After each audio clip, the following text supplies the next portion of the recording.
wakes up about 5 in the morning. He makes his lunch and then he gets going for a long day on the pipeline in the burning sun.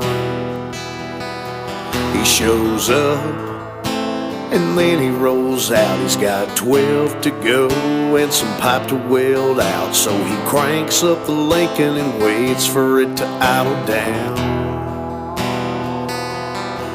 He'd rather drink, he'd rather hunt, he'd rather go fishing or work on his truck.